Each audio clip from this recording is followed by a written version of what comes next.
লালমনিরহাটের কালীগঞ্জ উপজেলার দক্ষিণ ভোটমারি এলাকার আব্দুস সালামের স্ত্রী জোসনা বেগম গত 6 এপ্রিল লালমনিরহাট বিজ্ঞ আমলি আদালতে একটি মামলা দায়ের করেন। সেই মামলার এজাহারে তিনি দাবি করেন প্রতিবেশী নজরুল তার কাছে 3টি 300 টাকার নন জুডিশিয়াল স্ট্যাম্পে স্বাক্ষরের মাধ্যমে অঙ্গীকার করে মুনাফা প্রদান শর্তে 1 লক্ষ টাকা হাওলাত করেন। কিন্তু গত 6 মাসেও টাকা ফেরত ও মুনাফা না দেয়ায় তিনি আদালতে মামলা করেন। নজরুল ইসলাম ও তার লোকজনের দাবি জোসনা বেগমের অভিযোগ সত্য নয় এবং ওই স্ট্যাম্পে নজরুলের স্বাক্ষর ভুয়া। আমি জোসনার কাছ থেকে একজন টাকা নেছে, তার সাক্ষী আমি।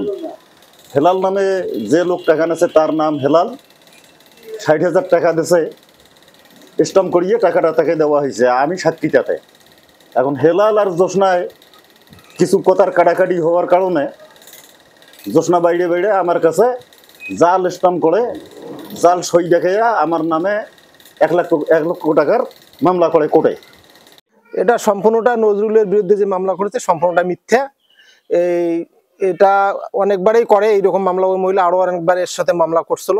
এটা মিথ্যে মামলা, ও টাকা ঢুকে নেই। ওই নজরুলের উপর যে মামলাটা করছে জোসনা বেগম, তো ওটা সম্পূর্ণ মিথ্যে, জালের সামনে মামলা করছে। তো জোসনা তো নিজে খাই দেবে না, টাকা ওকে কোথা থেকে 1 লাখ টাকা দেবে?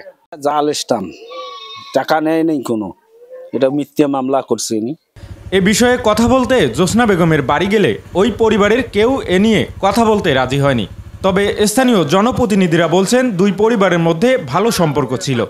হঠাৎ করেই কেন যেন বিরোধ সৃষ্টি হলো, যা মামলা পর্যন্ত গড়েছে। এল নিউজ অনলাইন, লালমনিরহাট।